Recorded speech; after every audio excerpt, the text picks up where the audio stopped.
Someone's eager for a little quickie. Look who we have here, lined up and waiting. Didn't you come back rather quick and eager? Well, hello one, hello all. Join us on a quickie. If you missed last week's episode, we've decided to rebrand our minisodes as quickies because it fits in with our theme and aesthetic and we like it. Of Ghosts of Boyfriends Past, I'm Tom Harrison. Across from me is Elizabeth Best. Hi. Thank you for joining us. It really swells my heart with lovely, lovely feelings to know that we're such a loyal. I was wondering where you were going there because you were talking about quickies and then talking about swelling. I was like, no, wait, what have we done? Nope, it's all good in the hood. Today, you join us on a questions-themed mini-sode or quickie, and I'll send one over to you, Elizabeth. Okay. Why don't you judge Elizabeth, right? Yes. Of the court. Yes. Of the court of romance. Proceed. What do you think of people who not good? Terrible. Right. Next case. What do you think of people who knowingly sleep with someone who is in a relationship? No.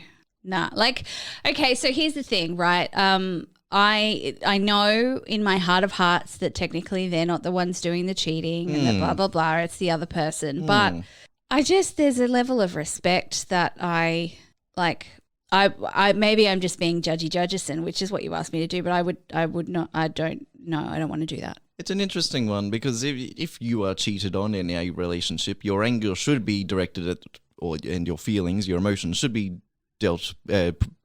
put towards your partner, right? The person who went off and cheated. So in that sense, this is a knee-jerk reaction, right? So I'm talking as someone who's been horrendously cheated on, and I was like, "Fuck you! How dare you!" to the other woman. But maybe it's also that, I have been the other woman before without. And I hated myself so much. I hated myself. But did you know? Yes, I knew. There you go. And it's a nasty situation for everybody. If I just think that the person who's cheating is a complete fuckwit and needs to sort their shit out. They are in the sin bin and whatever. In the league it's table such a of blame, murky thing because on a very technical level, you're not doing anything wrong, but I just think you're being so unfair to yourself by letting that happen. Do you know what I mean? But maybe some people won't care. They're just, right, I'm going to have sex with this person that I met at this bar, I think if you do care, it makes you human about the situation. If you are worried about it in any way, shape or form, it means that you're not the terrible person that you're beating yourself up to be. Yes, you should have some kind of But if you don't care, then fuck you. But is the cheating, the person who is going to cheat, are they not going to... They have to cheat with someone. That's implied in the term. If they're going to do it, I don't. Yeah, I don't think you can subscribe to if they're going to do it. It may as well be with me. I would implore anybody. Yeah. I'm saying anyone who ends up being the third party will be guilty. I would implore anyone who's a third party to not accept less than you deserve, because I feel like agreeing to be somebody's side piece is accepting less than you deserve. Very true. That's a good way of and I did jump on my judge horse at the start because it felt really shit, and I must admit I 100% did blame the other woman when it happened to me, but I shouldn't have. I should have blamed the guy. And I just don't think it's a nice situation to know that you're not being put first as the person who is doing absolutely on the side part. So yes, you're not covered in glory, the third party. No, you're not a garbage person if you think about it. If you think about what you're doing at all, that means you're not the garbage person. I just think you deserve better. You don't come out fully smelling of roses. You aren't the most guilty. But you don't smell like shit either. It's an odd, tricky, rocky middle ground. So there was a question that was brought in our Ghosts of Boyfriends Past group therapy group. Excellent. And if you aren't a member of this group, I implore you to join because it's such a fun little community and you get to have all these discussions and influence basically what we talk about on air, which is fun. It's very cute. It's very wholesome. And it's not always wholesome. And past guests of the show pop up so you can... Yeah, you can talk to... If you're a little bit of a fan of someone that's been on the show, chances are you'll probably talk to them in the group. Yeah. So this question came from Renee. And it says, I don't know if it's a bit strange or even a red flag, but if a guy you just met on Bumble is already messaging you in the morning, good morning, babe, I seriously don't know. Or is it that I don't like the word babe or being called babe? I'm not sure. So When I first heard this, I got the prick. I hate it when people are too familiar too soon. Yes, I can understand that. Yes. So I thought I'd read out some of the responses from the people in our group as well. So my response first off was, I've always said that this is weird because they don't know you. They just have an idea of you and a photo that they've seen. And I feel like pet names should be earned, not, you know, like, so we've had a response from Pete saying, yes, it's weird. If you don't like being called babe, that's also going to play into the ick. Also, a morning quotation. This guy sounds like a cult member. Yes, I agree with that. We've had one of the guys, former guest on the podcast, Steve, say, nah, that's normal. I get girls messaging me use the word babe in their first message sometimes. And that is a very Steve thing to say. And if you don't know that that's a very Steve thing to say, you need to listen to the past episodes that we've had on Steve. See, my first instinct was similar to yours, that it is strange to identify someone and then put a nickname on them, a cutesy Morning, nickname. babe. But I'm starting to think that some people are babe people. Girls I am a babe person with people I know. Like, I'm like, right. Please, babe, honestly. But I would never. And it does genuinely give me the ick if someone does it. We've had someone reply with, a bit too familiar for my liking. I'd prefer them to address me like my title, like I'm a fucking Bridgerton character right up until the moment we're married.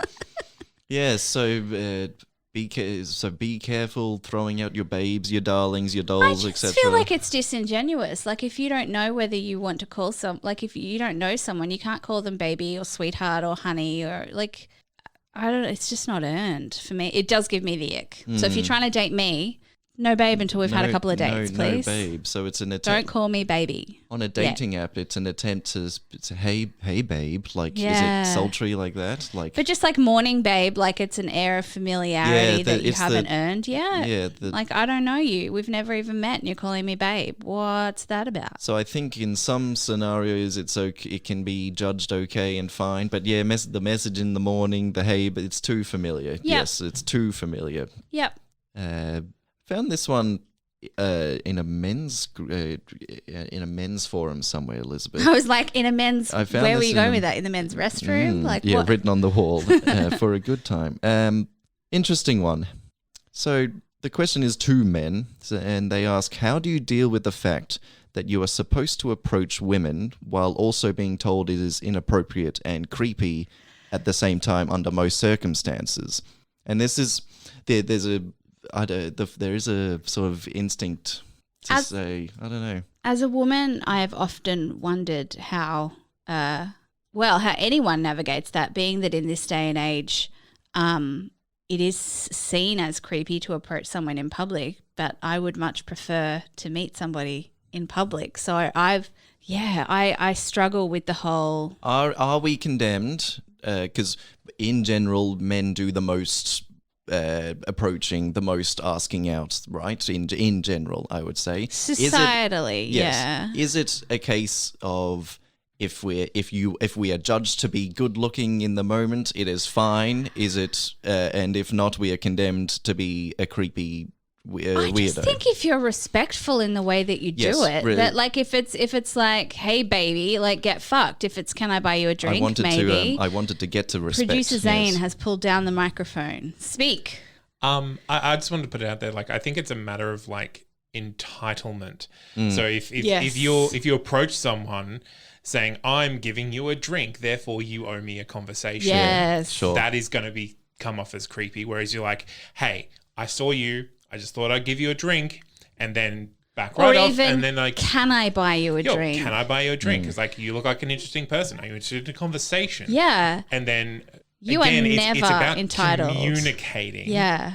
Both the person receiving the approach and the person giving the approach is like, is there something here? And if not, just taking that first no as an answer. It's a constantly evolving situation. So if you go up to someone and it's a complete no, then that's what you respect. If you go up to somebody and you are aggressive, they might shut you down. You know, if you give them some lame pickup line, then that could be creepy. If they say no and you follow them to the next part of the bar and say, why wouldn't you accept my drink? That's creepy. I think that all of the communication needs to be opened in a really respectful and friendly way, and you need to read the situation as well as you are able. And you have to, I think there's also a case, yes to everything you've both said.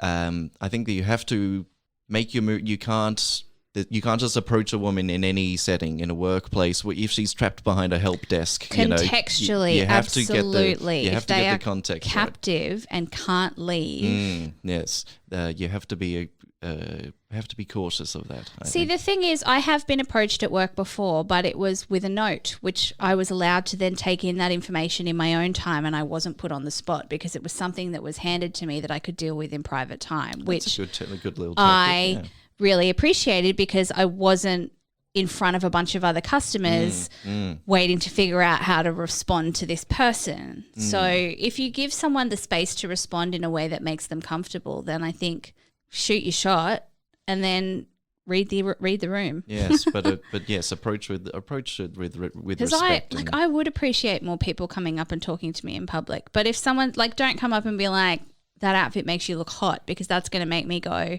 okay, cool. So you're just concerned with my for the love of everything holy, don't approach someone wearing headphones. No, that's a universal rule. I have seen celebrities in New York that I nearly wet my pants at seeing because I am such a huge fan. They had headphones in, so there's no fucking way I'm even going to approach them to ask for a selfie because no. Yep, it's someone's lost in their own world in the soundtrack they're listening to. Especially if they've got noise cancelling on, it can be fucking terrifying have someone touch you or come up behind you and you don't have the peripheral sound. As I personally never put noise cancelling on unless I'm on a plane because holy fuck, if someone walked up behind me and tried to murder me, I'd like to hear them first. Yeah, so you can approach, you can let intentions be known. But you can approach if someone has the air of not fuck off. Yes, that's right. But it has to be in the right setting. It has to be. You have to put a little bit of thought into it. Yeah. You can't just wander up to someone in the street. Hi, you're pretty. Can I? Yeah. Don't be that guy. Don't be that guy. No one wants to be that guy. Okay, that's dealt with, I think. Well done.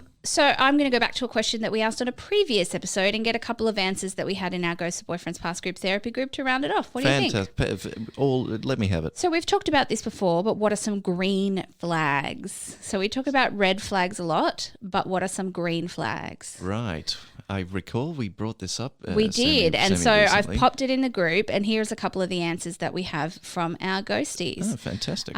So Alex says, apologizes unprovoked about something that hurt you, communicates their feelings or needs, is receptive when you explain a boundary has been crossed, and makes you a priority. Not their only priority, but that you matter to them. I love that first answer, Alex.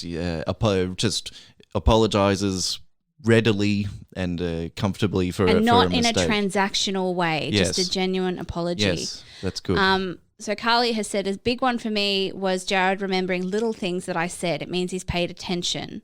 Another is walking on the roadside. Now, we've talked about this before too, and I thought it was strange, but apparently this is a thing. Walking on the roadside when we walk down the street. He still does it now and gets upset if I'm not protected. He still opens car doors for me and likes to make sure that I'm safe.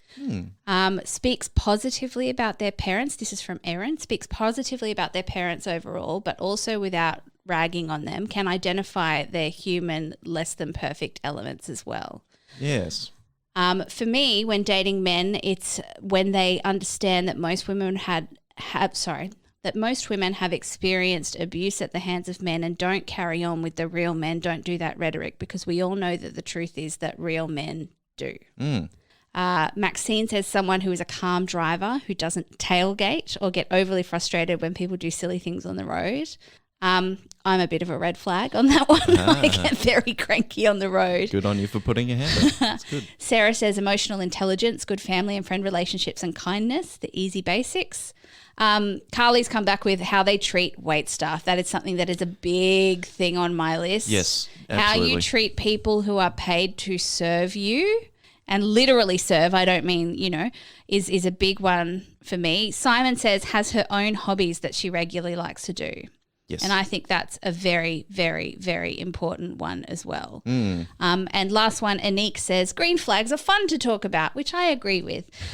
Like what Carly was talking about with the protective, when going out for a drink and being able to order on your own, it's nice having his hand on your waist as you wait for a drink, but it's also a known fact that if a guy is with his pride and joy, other guys won't go near her. When he offers to pay for a meal, even though you've bought your card ready to pay. Another green flag can be when he gets you chocolate or ice cream for that time of the month. Yes. My ex never bought me chocolate when it was that time of the month, and I would end up buying my own chocolate, and he would always end up eating the chocolate behind my back in the end. You've got to be red flag. Got to be ready to whack heat pads in the microwave. Get ice packs if need be. Get the chocolate. You got to get all hands on deck there. I want to tack on how they talk about their exes. Yes. Sure.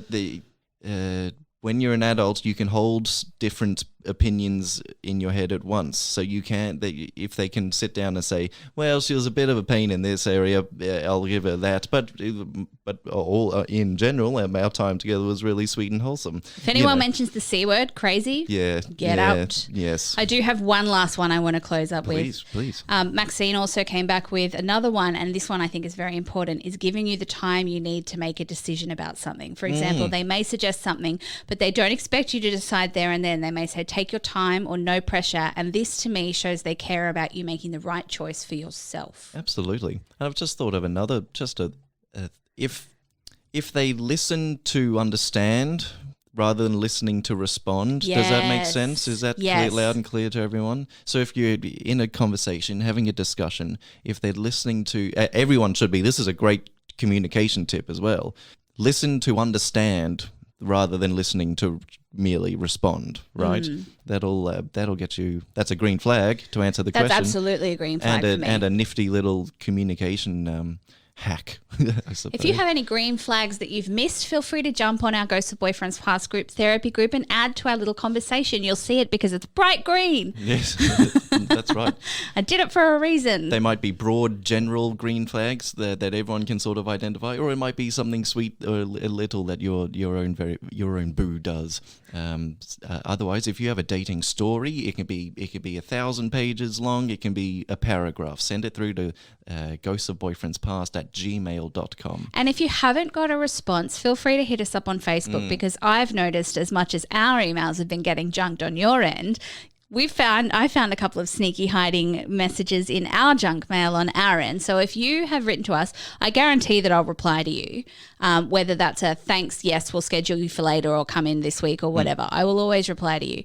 But if you have written in and haven't gotten a reply, hit me up on Facebook at our Ghosts of Boyfriends Past podcast or ghostsofboyfriendspast@gmail.com, and we will make sure to schedule you in or organise for a mini-sode or whatever you've written to us about. We will let you know. Up until then, thank you for joining us for this little quickie, which has turned into a little bit longer than a quickie, but I'm into it because we talked about green flags. I'm not hearing any complaints. All right. Until then, share the podcast with someone at work.